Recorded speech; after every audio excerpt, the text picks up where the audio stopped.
Coucou les amis, petite vidéo de cette deuxième semaine défi alimentation consciente. C'est vrai que c'est du lourd, hein, c'est pas mal. C'est pas mal et c'est pas toujours confortable, il faut reconnaître.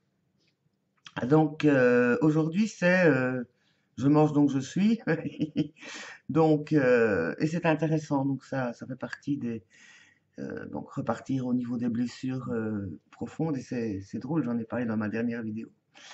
Et donc il y avait un des posts qui me paraissait intéressant dans les blessures fondamentales. Et hop, retrouver la bonne page. Voilà, c'était pour ne pas pouvoir s'arrêter de manger, peur de l'abandon. C'est vrai que cette idée de parfois grignoter ou mâchouiller, manger n'importe quoi pour se remplir, c'est quelque chose que je connais. Et là, comme je fais attention depuis le début du défi, vraiment à déceler les moments où c'est une envie de remplissage. Bon, c'est quoi la blessure d'abandon? Elle fait partie, c'est une grande faille chez moi, la blessure de l'abandon, que je soigne régulièrement, hein. On nettoie les petits coins, tout, on met un peu de pommade, on fait des petits câlins pour se dire, mais non, t'es pas abandonné. Il y a personne qui peut t'abandonner puisque tu es toi, toute seule, t'as pas besoin, voilà. Bon, hein, on se console comme on peut. Alors, se priver de nourriture, ça c'est des choses qui m'arrivent jamais, ou très rarement. Il faut que je sois vraiment malade, que mon corps me dise je peux rien avaler, mais c'est rare que je ne suis pas attirée par la nourriture. Le troisième, c'était se resservir avant que l'assiette soit vide. Ça, mon éducation a dû y faire quand même parce que j'ai des souvenirs quand j'étais à l'internat effectivement, où certains jours, il y avait des plats que tout le monde aimait, donc comme les frites ou certains plats qu'on aimait tous beaucoup. Et nous étions des tables de 6 et on avait intérêt à se servir le maximum parce que notre voisine ou notre voisin d'avant, c'était parfois avait pris tout le plat. Mais on pouvait en demander, hein, donc on pouvait redemander si on voulait encore des frites ou encore ceci. Mais bon, il fallait le temps que les dames de service viennent, enfin voilà, ou qu'il y ait une deuxième cuisson de frites, enfin des choses comme ça. Et donc, voilà, donc c'était pareil au goûter. Il y en avait certains qui prenaient tout, qui s'en fichaient des autres. Et on avait beau se faire rabrouer quand on ne partageait pas, ou il y en a certains, c'était pas possible, quoi. Donc, c'était vraiment sauvage.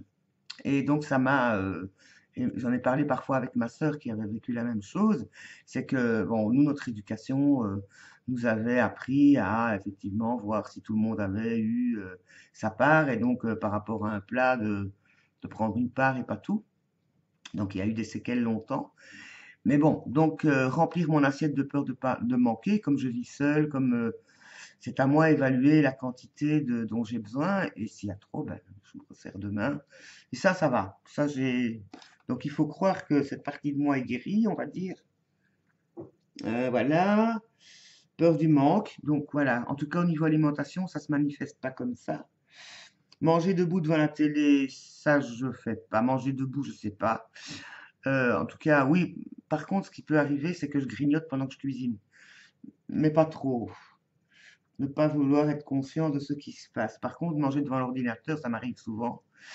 Euh, mais ces derniers temps, je fais vraiment attention à mâcher chaque bouchée. Ça, je crois que c'est vraiment un truc qui est vraiment important. C'est quand je mets quelque chose en bouche, de m'arrêter, de dire qu'est-ce que je suis en train de manger, qu'est-ce que ça me fait comme sensation. Bon, c'est un apprentissage, hein, c'est pas quelque chose qui vient spontanément. Enfin voilà, mais ça, je trouve intéressant. Alors, honte et culpabilité sont possibles. Ça, c'est oui, quand on n'est pas, qu'on veut pas être conscient. Donc, ça, c'est quand on mange sans réfléchir, enfin, sans être conscient, c'est honte et culpabilité. Oui, c'est vrai.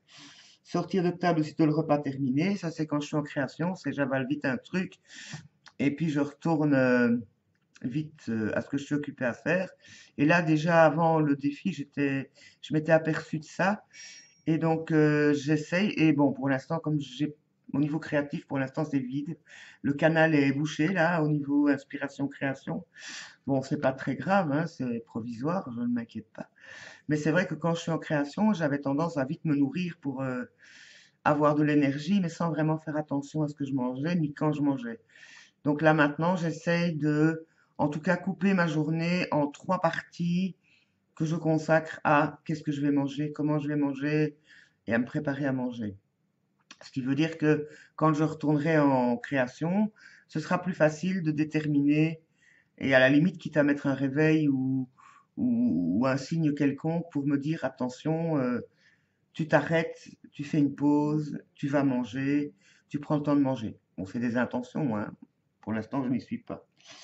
Alors, manger ou boire très vite, ça c'est aussi, pour ce que je vous ai raconté avant, quelque chose qui fait que je mangeais extrêmement vite, de peur de manquer ou de peur de ne pas avoir assez, ou voilà. Il y a aussi ne pas prendre le temps de goûter à la vie, se rendre la vie plus difficile qu'elle ne l'est, mais c'est aussi éducatif, hein. C'est fini ton assiette, dépêche-toi, euh, et puis aussi, parce que sur le défi, enfin le groupe du défi de Facebook, je vois plein de gens qui sont confrontés au fait de ne pas gaspiller, de finir son assiette. Bon, ça, c'est des choses que nos parents nous ont appris. Il faut pas oublier aussi que nous sommes issus deuxième ou troisième même génération de parents qui ont vécu la guerre, qui ont eu faim et où il ne fallait rien jeter, il fallait tout manger, parce qu'on ne savait pas quand est-ce qu'on mangerait encore et combien. Donc il ne faut pas oublier que nous sommes porteurs des traumatismes de nos anciens qui, effectivement, ont souffert de faim ou de peur d'avoir faim. Pour certains, c'était pas vraiment le cas. Moi, ma mère m'a raconté qu'elle était petite, elle avait 6 ans quand la guerre 40 a commencé, et elle me dit que pendant 4 5 ans, ce qu'elle mangeait n'était pas toujours bon, même s'ils avaient des tickets de rationnement, parce que sa maman et elle étaient seules. Mon grand-père était prisonnier de guerre en Allemagne. Et donc, elle disait que les produits n'étaient pas toujours bons, que aussi ils avaient un potager, mais qu'on volait dans leur potager. Et donc, que parfois, il n'y avait plus, et que donc, c'était vraiment pas évident d'avoir quelque chose dans son assiette qu'on aimait, qui était suffisant, sans compter l'angoisse de sa propre mère qui avait très peur que sa fille ait des carences alimentaires et qui la gavait, hein, en disant mange, mange, mange, il faut que tu grandisses, voilà. Donc tout ça, nous le portons aussi. J'ai eu la chance effectivement d'avoir une mère qui pouvait m'expliquer et me raconter ses sensations de petite fille. Mais c'est pas pour rien que beaucoup de personnes, et dans ma famille notamment, il y a une tendance au surpoids. Même si on est conscient, comme quoi ça ne suffit pas toujours pour éliminer cette espèce de réserve qu'on se fait au cas où, hein, au cas où ce serait le drame. Et c'est vrai que ces derniers temps, avec tout ce que les médias nous disent par rapport à la guerre, par rapport au drame qu'on voit dans le monde, puisque ça se mondialise, tout ce qu'on nous dit aussi par rapport au poison qu'on met dans l'alimentation, tout ça, ça réveille toutes ces peurs qui sont au-delà de nous. Et donc, être conscient, c'est ça aussi, c'est de se dire, OK, il y a une part qui dépend de moi, il y a une part qui ne dépend pas de moi. Et quelle est la part que je prends pour moi et quelle est la part que je rejette parce qu'elle ne m'appartient pas, tout simplement. Et pas juger ou cracher dessus, mais simplement dire je l'éloigne de moi. Et c'est tout un travail.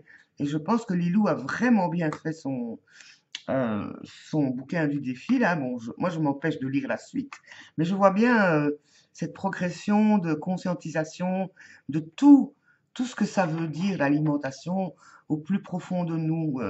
C'est vraiment, vraiment un gros boulot, finalement. Et donc, après ça, ne pas savoir quoi manger, être indécis dans la vie, dépendre des autres. Et ça me parle pas mal, hein.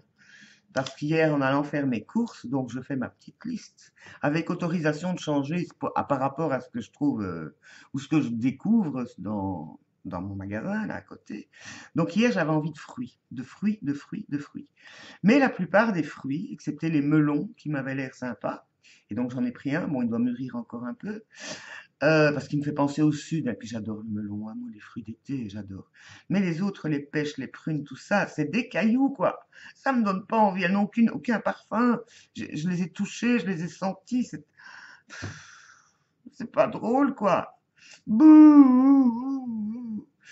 Alors, bon, et donc voilà, aujourd'hui j'ai donc décidé de cuisiner, parce que pour le moment, comme il fait froid un peu, enfin par rapport à il y a 15 jours, là, j'ai d'ailleurs remis une couche, je vais cuire quelque chose, hein, j'en ai un peu marre des crudités, des choses fraîches, froides, donc parce que c'est, voilà. Alors je suis en train de me dire, et qu'est-ce que je vais manger? Et donc je me suis acheté des carottes, je me suis acheté des courgettes, j'ai des pommes de terre. Bon, bref, je vais essayer aujourd'hui, en tout cas, de me faire un plat bien appétissant et j'ai tout ce qu'il faut, hein, il n'y a pas de souci, mais d'être un peu plus créative, n'est-ce pas? Donc au niveau du moral, du mental, ben, à cause du temps, moi je suis assez sensible à ça et à la lumière surtout, donc il fait assez Bon, sombre. Suite et fin donc de ma vidéo. Je vais pas vous raconter la météo qui est donc assez sombre.